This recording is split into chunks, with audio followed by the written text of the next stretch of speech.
सभी को सुप्रभात। मैं इस बार में बीए पार्ट सेकेंड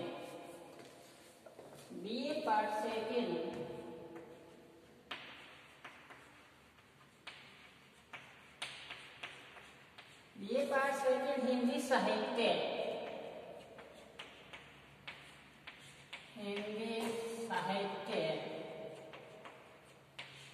हम चर्चा कर रहे हैं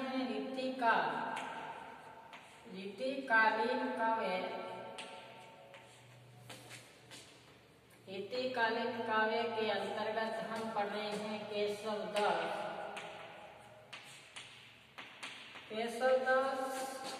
के रामचंद्रिका। केशव दास की हम पढ़ रहे हैं रामचंद्रिका। हमने शुरू किया था पहले श्री राम की वंदना की, पहले सरस्वती वंदना वाणी जगराने की उदारता बखानी जाए श्रीमती को उदार भई, हे राम की पुरुष पुराण और परि पुराण को बतावे। और फिर ऐसे आगे चलते हुए हमने चर्चा की थी सीता स्वयंवर की और राजा जनक की व्याकुलता की। और शिव धनुष जब रामचंद्र जी स्वयंवर में उठाते हैं तो शिव धनुष टूट जाता है, तो परशुराम जी क्रोधित होते हैं। परशुराम जी आते हैं क्रोधित होकर श्री राम से पूछते हैं कि शिव का धनुष किसने तोड़ा। पहले परशुराम जी को पता नहीं होता कि शिव का धनुष किसने तोड़ा है। तो मंत्री वामदेव से पूछते हैं कि शिव का धनुष किसने तोड़ा। क्रोधित भाव से पूछते हैं तो वामदेव डर जाते हैं और अपने मुख से श्री राम का नाम का उच्चारण नहीं हो पाता और राय ही बोलते हैं। तो परशुराम जी कहते हैं कि ये तो तोड़ा है, रावण ने तोड़ा है। तो कहा कहने लगे परशुराम जी की सोने की लंका को मैं पाक से भर दूंगा, कीचड़ भर दूंगा और 10 शीश धारण कर रखे हैं। मैं अपनी तलवार से कुठार से शीश धड़ से अलग कर दूंगा और वो शीश शिव को अर्पित कर दूंगा। फिर पता चलता है कि रावण ने नहीं, ये तो श्री राम ने तोड़ा है। तो राम पर क्रोधित होते हैं। राम कहते हैं टूटे टूटनहार जो टूटने वाला होता है वह टूट ही जाता है। वायु दिज्जत दोष, हम वायु को दोष देते हैं। कोई पेड़ है, हवा चले तेज और पेड़ है वो टूट जाता है, और हम वायु को दोष देते हैं, हवा को दोष देते हैं कि तेज गति से हवा चली जिससे ये पेड़ टूट गया। समझाते हैं एक अध्यात्म की ओर संकेत करते हुए अवतारी श्री राम का यहाँ पर रूप देखने को मिलता है। तो क्या बताया आगे कि हम पर किज्जत रोज काल गति जानी न जाई। कहते हैं कि समय की रफ्तार है, उसको कौन रोक सकता है। क्या बताया कि होनहार रहे मोद मत। समय जब ऐसा आता है तो जो अहंकार से ग्रसित होते हैं उनका अहंकार ही टूट जाता है। और बताया कि लोग मोह माया में लिप्त रहते हैं, भोग विलासा में लिप्त रहते हैं, और समय जब उनका पूर्ण होता है तो उनका भी अलगाव स्थिति में आ जाते हैं। तो कहते हैं कि समय को पाकर जो तिनका होता है वो तो पहाड़ बन जाता है और पहाड़ तिनके की भांति बन जाता है। ये समय के बारे में, परिवर्तनशीलता के बारे में बताया श्री राम ने परशुराम को। कहते हैं ना, आज बचपन का कोमल गात, जरा का पीला पात, 4 दिन की सुगध चांदनी फिर अंधकार अज्ञात। 4 दिन का सुख होता है फिर अंधकार अज्ञात होता है, पता नहीं है। इसी प्रकार से ये बताया कि टूटे टूटनहार, धनुष टूटने वाला था टूट गया। तो कहते हैं कि इसी प्रकार से कोई पेड़ टूटने वाला है वह टूट ही जाता है। हम दोष किसको देते हैं? हम हवा को दोष देते हैं। तो कहते हैं जो काल की गति है, समय की गति है, वो बलशाली है। तो अब आगे बताया फिर रामचंद्र जी से क्रोधित होते हैं परशुराम। कहते हैं आप तो मेरे को ठीक लगे, लेकिन आपका छोटा भाई है वो वो मेरे को अच्छा नहीं लगा। मेरे जो अंदर अग्नि भड़क रही है, जिस प्रकार से वन में अग्नि लग जाती है दावानगली, इसी प्रकार से मेरे हृदय के अंदर अग्नि भड़क रही है। उस अग्नि से मैं इनको लोप कर दूंगा, लक्ष्मण को मिटा दूंगा। अब ऐसा कहा तो परशुराम जी, रामचंद्र जी विनय के भाव कहते रहे, पद कहते रहे, परशुराम जी को नहीं समझे। फिर भी परशुराम जी कहते हैं कि हाथ में आपने हथियार ले रखे हैं, ऐसा लगते है सूरवीर हो आप, शोभा देते हैं, लेकिन आप मेरे से डरते हो, मेरे से युद्ध नहीं करते हो आप। तो क्या बताए हैं कि अब कहते हैं रामचंद्र जी, लक्ष्मण जी कहते हैं कि हम ब्राह्मणों पर युद्ध नहीं करते, हम क्षत्रिय लोग हैं और गुरुजन हैं, उनकी क्या करते हैं, आज्ञा का पालन करते हैं, हम भूलकर भी उनमें अवगुण नहीं देखते। देखो बहुत महत्वपूर्ण बात कही यहाँ पर लक्ष्मण जी ने कि हम जो बड़े हैं, जो हमसे अवस्था में बड़े हैं, हम उनका, हमारे लिए वो पूज्य है, हम उनके अवगुण पर कभी दृष्टि डालते ही नहीं। देखो इतने नम्रता से, दीनता से बात कही है लक्ष्मण जी ने। कहते हैं ना कि अवगुण छोड़ गुणा को धाओ, कर अवगुण पछताई जियो। कहते हैं अवगुण को छोड़ दो और गुणों की तरफ दौड़ लगाओ।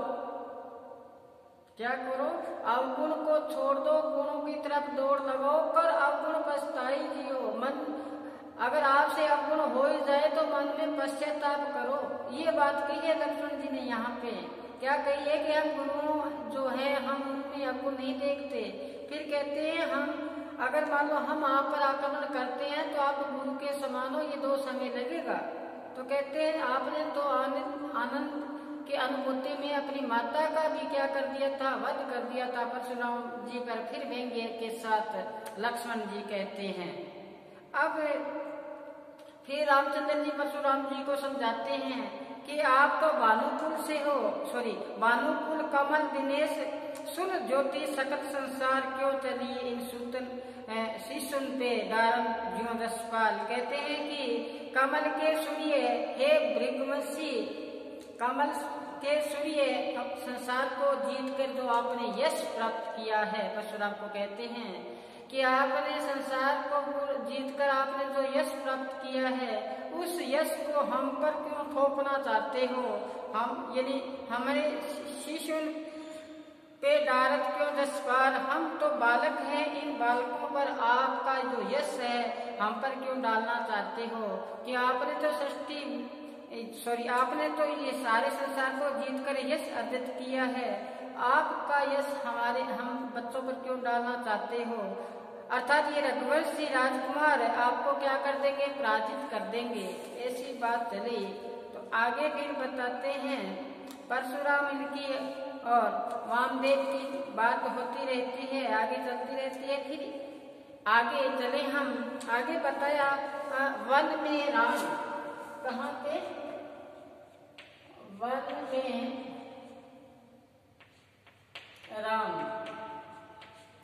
वन में राम, ये हम चर्चा करें। वन में राम, जब राम अपने भ्राता लक्ष्मण और प्रिया सीता के साथ वन में जाते हैं, तब ग्रामीण जब उनको देखते हैं तो देखते ही रह जाते हैं, उनमें ही रूप सौंदर्य में क्या रम जाते हैं।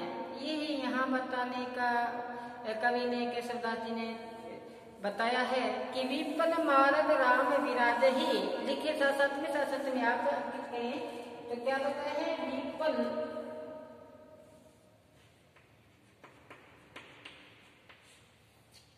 विपन मार्ग राम,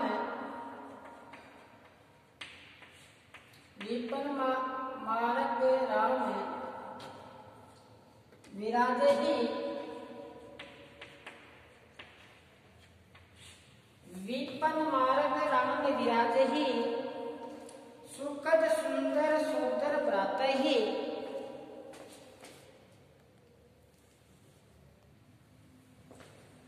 सुखद सुंदरी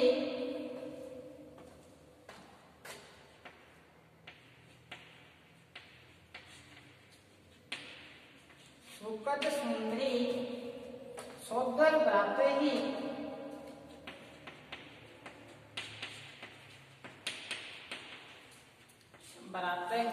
आगे बताया है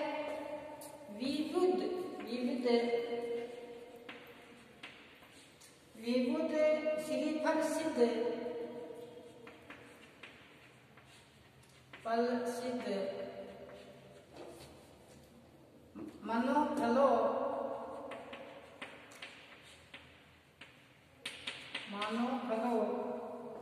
सकल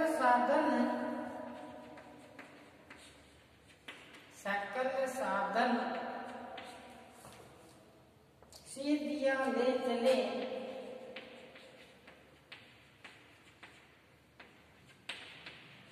तो कवि ने क्या बताया है देखना। कवि ने बताया है कि जब वन मार्ग में राम जा रहे हैं तो शोभामान लग रहे हैं, शोभित हो रहे हैं, साथ में सुख देने वाली सुखद सुंदरी सौंदर्य प्राप्त है, साथ में सुख देने वाली सुंदरी सीता और भाई लक्ष्मण है। और वन मार्ग में जाते समय इस समय ये इतने सुशोभित हो रहे हैं, ऐसा जान पड़ता है इनका रूप सौंदर्य जैसे कोई सिद्ध पुरुष अपनी तपस्या पूर्ण करके सिद्धियां प्राप्त कर ली हो या प्राप्त करके कहीं जा रहा हो, प्राप्त करके अपने स्थान पर जा रहा हो। सुनो, इस प्रकार से श्री राम दर्शाए कि जैसे ही जंगल में वन में श्री राम जा रहे हैं तो उनको सुख देने वाली सुंदरी सीता साथ में है और भाई लक्ष्मण साथ में है। अब ग्रामवासी उन्हें जब देखा उनका रूप सौंदर्य, उन पर ही वो क्या हो गए, मोहित हो गए। ऐसा लगा उनको जैसे कोई तपस्वी अपनी तपस्या को पूर्ण कर, तपस्या को क्या कर, पूर्ण कर, जिसमें से रिद्धियां सीधियां को प्राप्त कर सभी साधन और सीधियां क्या कर ली, प्राप्त कर ली हो और अपने निश्चित स्थान पर जा रहे हो, इसके बारे में यहाँ बताया है। तो इसमें राम को स्वयं सिद्ध पुरुष, लक्ष्मण को साधन स्वरूप तथा सीता को एक त्रिभुज सीधियां बताया है। तो कवि ने आगे क्या बताया कि रूप देखे मोहि ईश कहाँ नर को स्वयं व्रत चित अरुजे राम यूं भूजे। कि जैसे ही श्री राम और लक्ष्मण के सुंदर रूप को देखकर ग्रामवासी मोहित हो जाते हैं, वे कहते हैं हे भगवान इतने सुंदर लोग कौन जा रहे हैं, कौन है यहाँ पे, राम लक्ष्मण और सीता जी। तो ग्रामवासी पूछते हैं कि रूप है देखे मोहे ईश, उनके रूप देखकर मोहित होकर देखते हैं कि हे भगवान इतने सुंदर लोग कौन है। उन्हें देखकर उनका आंखें वही थम जाती है। और फिर क्या बताते हैं, जिज्ञासा शांत करने के लिए, जिज्ञासाओं को शांत करने के लिए राम से ही पूछते हैं, राम से इनका परिचय पूछते हैं। तो क्या कहते हैं कि कौन हो, कहते हैं आप कौन हो, ग्रामवासी पूछते हैं आप कौन हो और कित ते चले और कहाँ जा रहे हो और कित जात हो कित काम जो, कहते हैं आप जा रहे हो किस कार्य हेतु कहीं जा रहे हो। तो क्या बताए कौन की दुहिता, ये आपके साथ में है, ये स्त्री किसकी पुत्री है, दुहिता का से पुत्री, ये किसकी दुहिता यानी किसकी पुत्री है, बहू कही कौन की, बहू किसकी है ये और कौन बामजू। और कहते हैं कि बहू पत्नी किसकी है और कौन से ग्राम की है, कौन से नगर की है। आगे बताएं देश के, इस देश की दो पंथ पहचानो, कहते हैं आप कौन से देश के और कौन से देश में जा रहे हो। ये ग्रामीण है, उनकी जिज्ञासा है, वो पूछ रहे हैं कि आप कहाँ जा रहे हो। पहले पूछा श्री राम से पूछा तो कहते हैं आप कहाँ जा रहे हो। तो आगे देखिए क्या बताया है, बताया कि कौन हो कित ले चले, कि कहाँ हो और कहाँ चले। पति को ग्रामवासियों की संख्या जिज्ञासा अंतर्गत कवि ने यहाँ एक प्रश्न की अवतारणा यहाँ उपस्थित की है।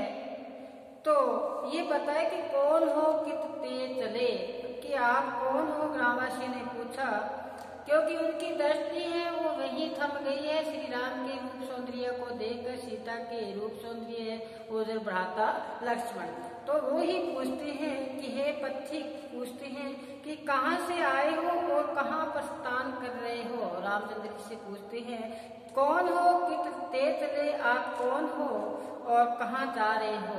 फिर बताया कि आपके साथ में क्या बताया, कौन की दुहिता, किसकी पुत्री है आपके साथ में, किसकी बहू है, कौन से देश से आए हो और कहाँ जा रहे हो। आगे देखो, फिर बताया ये बात हुई। अब आगे एक बात करते हैं ग्रामवासी है जो सीता के रूप सौंदर्य की बात करते हैं।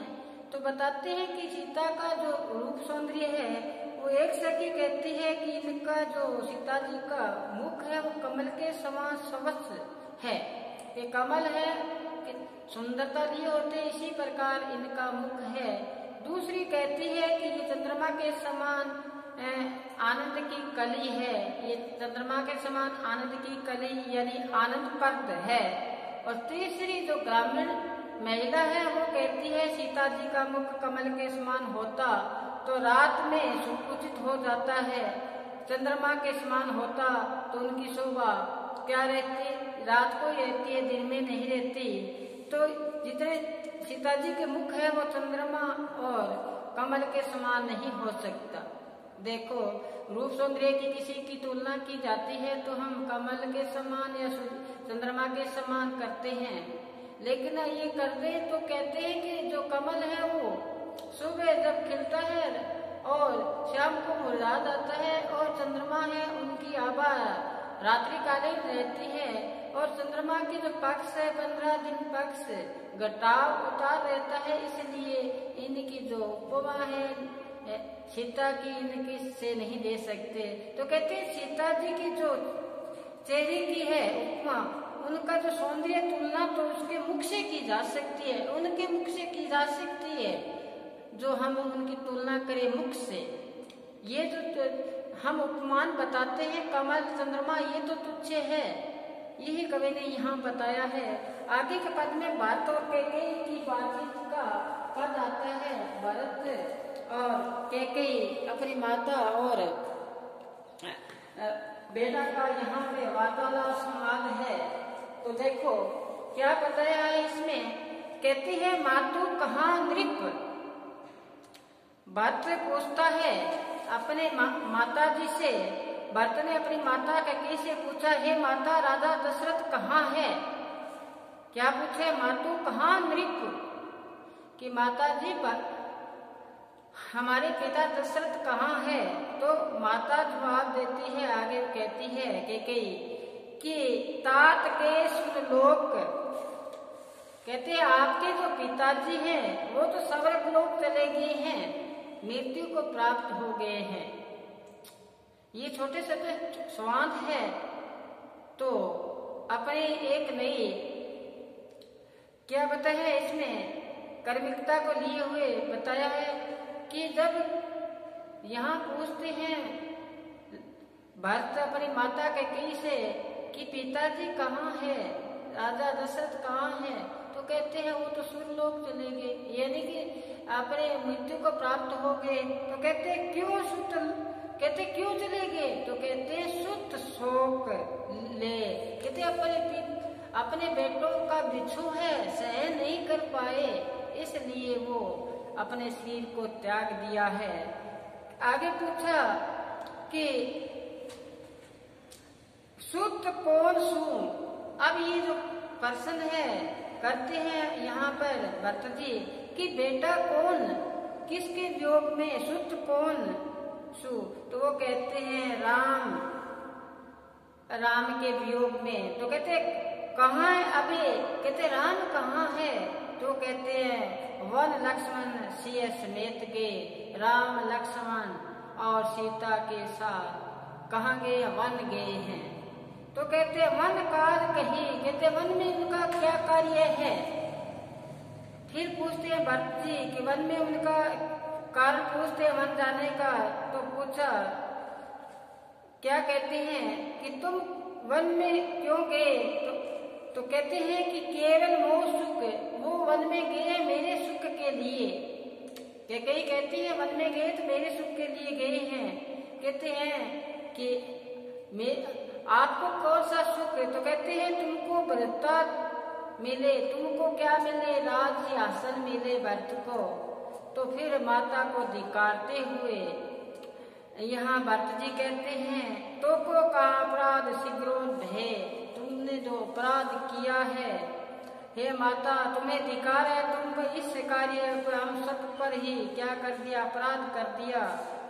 यानी कि आपको जो अपयश बदनामी मिलती रहेगी। ये आप छोटे छोटे सवाल तो प्रश्न उत्तर का कर्मिक वर्णन यहाँ किया गया है। तो क्या बताए मातु कहाँ, इसको कल हम और गहराई के साथ चर्चा करेंगे। तब तक आप घर पर रहें, सुरक्षित रहें, पढ़ते रहें। समय बहुत महत्वपूर्ण है, इसको सार्थक लगाना है। समय को कहते ना आज बचपन का कोमल का जरा का पीला बात। आज हम बचपन है, शरीर कोमल है, जैसे ही बुढ़ापा आता है तो कहते हैं कि पत्ते पीले हो जाते हैं, इसी प्रकार शरीर है वो भी क्या हो जाता है? पीला। समय की रफ्तार रुकती नहीं है, आगे से आगे चलती जाती है। उस समय को हमने सार्थक लगाना है, बस इतना ही करना है। तो घर पर रहें, सुरक्षित रहें, पढ़ते रहें। धन्यवाद।